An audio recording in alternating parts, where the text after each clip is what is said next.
ओम नमो भगवते वासुदेवाय।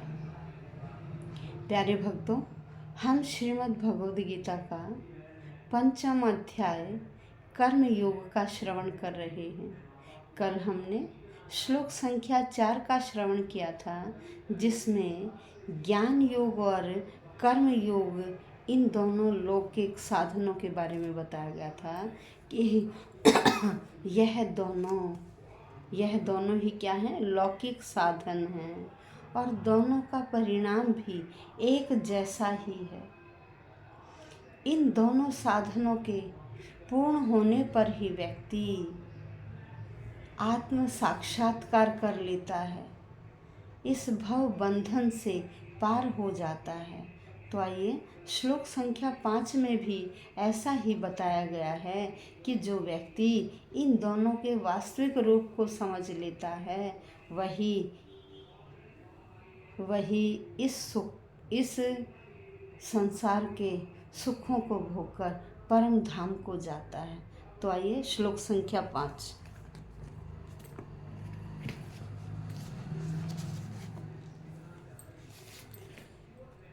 यत् सांख्यै प्राप्यते स्थानं तत् योगैरपि गम्यते, एकं सांख्यं च योगं च यह पश्यति स पश्यति। शब्दशः अर्थ पर आइए। यत् जो सांख्य दर्शन के द्वारा प्राप्यते प्राप्त किया जाता। सांख्य दर्शन क्या है? विश्लेषणात्मक ज्ञान योग। क्या इसके द्वारा जो प्राप्त किया जाता है, तत् वही योगैरपि भक्ति के द्वारा भी प्राप्त किया जाता है। जो ज्ञान योग के द्वारा प्राप्त किया जाता है, वही भक्ति योग के द्वारा भी प्राप्त किया जाता है। एकम सांख्यम च, भाई एक को तो सांख्य कहते हैं, विश्लेषणात्मक अध्ययन कहते हैं, और योगम दूसरे को भक्ति योग कहते हैं। इन दोनों को एकम जो एक पश्यति देखता है, इन दोनों को जो एक देखता है, एक समझता है, स पश्यति वही वास्तविक रूप से देखता है, अर्थात वही परम सत्य को पहचान पाता है कि यह दोनों एक ही हैं। इन दोनों से जो कर्म फल मिलता है वह एक जैसा ही है, और दोनों का उद्देश्य क्या है? आत्म साक्षात्कार करना। जीवन के परम लक्ष्य की खोज ही क्या है? आत्म साक्षात्कार है, और यह विश्लेषणात्मक अध्ययन के द्वारा प्राप्त की जा सकती है। इसलिए दोनों विधियों में, ज्ञान योग और कर्म योग में कोई अंतर नहीं है।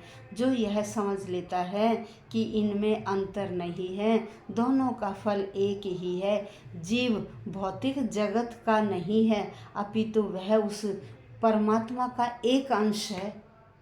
जो यह जान लेता है कि व्यक्ति भौतिक जगत का नहीं, अपितु भगवान का ही, उस परमात्मा का ही एक अंश है, और वह जीवात्मा का इस भौतिक जगत से कोई सरोकार नहीं है।